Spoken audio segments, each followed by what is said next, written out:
Hi అండి. నమస్తే. Welcome to our channel. నేను మీ అరుణాని. ఎలా ఉన్నారు? అందరూ బాగున్నారా? బాగుండాలని నేను కోరుకుంటున్నాను. ఈరోజు మీకు ఏ రెసిపీ చేసి చూపించబోతున్నానంటే సమ్మర్ స్పెషల్ సగ్గుబియ్యం సేమియా పాయసం చేసి చూపించబోతున్నాను. ఇంకెందుకు ఆలస్యం, వచ్చేద్దామా వీడియోలకి? ఓకే, చూడండి సగ్గుబియ్యం సేమియా పాయసానికి నేను ఇంగ్రీడియంట్స్ అన్ని రెడీ చేసుకున్నాను. 1 లీటర్ పాలు తీసుకున్నాను, 2 కప్పులు బ్రౌన్ సేమియా తీసుకున్నాను, 1 కప్పు సగ్గుబియ్యం తీసుకున్నాను. ఇవి ముందుగా నానబెట్టి నేను రెడీ చేసి పెట్టుకున్నాను. 1½ కప్పు షుగర్ తీసుకున్నాను. ఇంకా దానిలో కావలసినవన్నీ జీడిపప్పు, బాదం పప్పు, కిస్మిస్, యాలకులు, నెయ్యి ఇవన్నీ రెడీ చేసి పెట్టుకున్నాను. ఇంకా రెసిపీని స్టార్ట్ చేసేద్దామా? ముందుగా స్టవ్ ఆన్ చేసుకొని బాండీ పెట్టుకున్నాను. ఇప్పుడు ఇందులో 1 స్పూన్ నెయ్యి వేసుకుంటాను, జీడిపప్పు, బాదం పప్పు ఫ్రై చేసుకోవడానికి.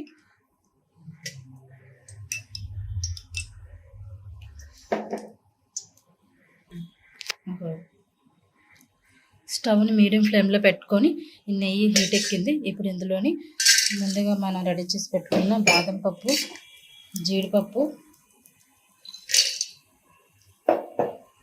కిస్మిస్ని వేసుకొని లైట్గా అలా ఫ్రై చేసుకోవాలి.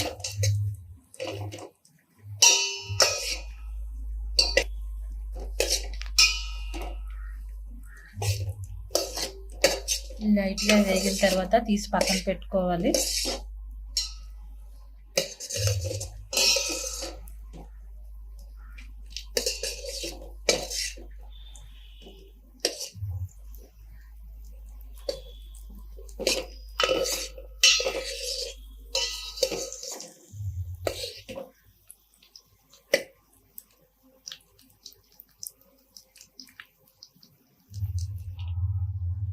జీడిపప్పు, బాదం పప్పు, కిస్మిస్లు అన్నీ ఫ్రై అయిపోయాయి కదండి.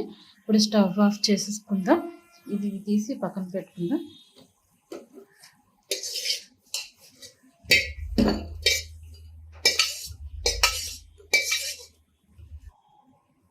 ఇప్పుడు అదే బాండీలో ఈ కొంచెం నెయ్యి ఉంది కదా, ఇందులో సేమియాని వేసుకొని లైట్గా కొంచెం అటు ఇటుగా ఫ్రై చేసుకోవాలి. ఎందుకంటే ఇది బ్రౌన్ సేమియా కదా, దీన్ని ఎక్కువ ఫ్రై చేయకూడదు. నార్మల్ సేమియాని అయితే మనం ఫ్రై చేసుకోవచ్చు, కానీ ఇది నేను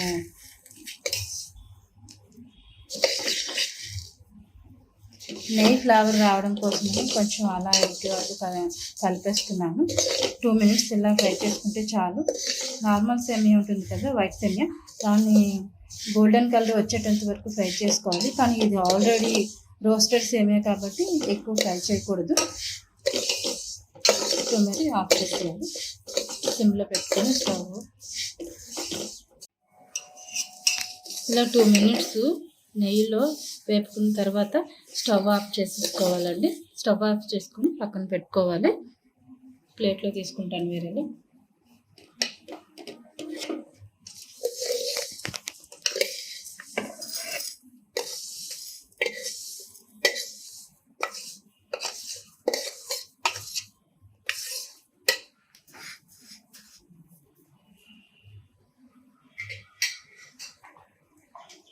స్టవ్ ఆన్ చేసుకొని ఇందులోని ముందుగా నానబెట్టుకున్న సగ్గుబియ్యాన్ని 1 గ్లాస్ వాటర్ పోసుకొని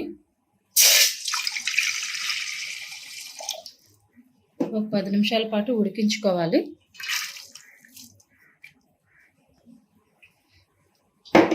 స్టవ్ని మీడియం ఫ్లేమ్లో పెట్టుకొని సగ్గుబియ్యాన్ని ఉడికించుకోవాలి.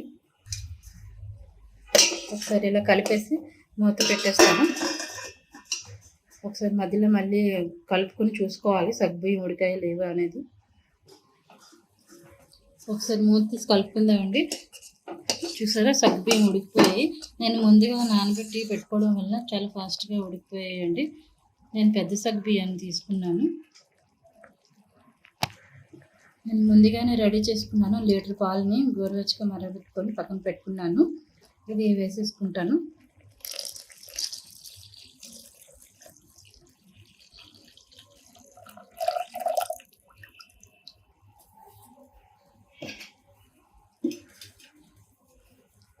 ఇప్పుడు బాగా కలుపుకోవాలి.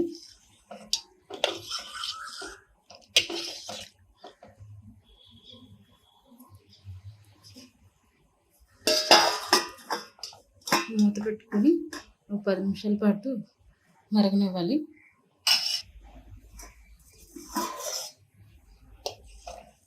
ఇప్పుడు పాలు బాగా మరిగిపోయాయండి. ఇప్పుడు షుగర్ని వేసుకొని కలుపుకుందాం. సగ్గుబియ్యం పాయసం కోసం నేను 1.5 కప్ షుగర్ తీసుకున్నాను. స్వీట్ ఎక్కువ తినేవాళ్ళు 2 కప్పుల షుగర్ కూడా యాడ్ చేసుకోవచ్చండి.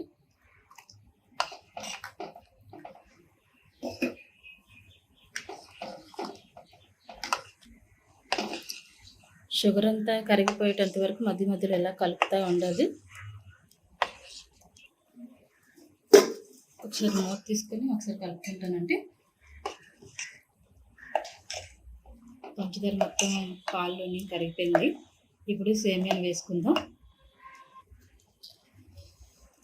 ముందుగా ఫ్రై చేసి పెట్టుకున్న సేమియా పిల్లల్ని ఈ పాలల్లోకి వేసేసుకొని నెమ్మదిగా కలుపుకోవాలి. సేమియా పిల్లలు వేసేసుకొని శుభ్రంగా పాలల్లో కలిసే విధంగా కలుపుకోవాలి. స్టవ్ని మీడియం ఫ్లేమ్లో పెట్టుకొని కలిపేసుకొని మూత పెట్టుకొని 10 నిమిషాలు వదిలేయాలి. అలాగే మధ్య మధ్యలో తీసి కలుపుకుంటూ ఉండాలి.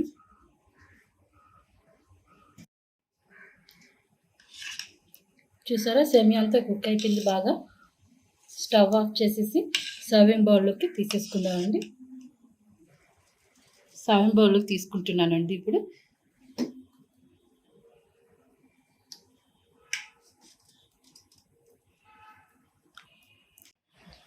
చూసారా అండి, ఎంత రుచికరమైన సగ్గుబియ్యం సేమియా పాయసం రెడీ అయిపోయింది. మీరు కూడా తప్పకుండా ట్రై చేయండి.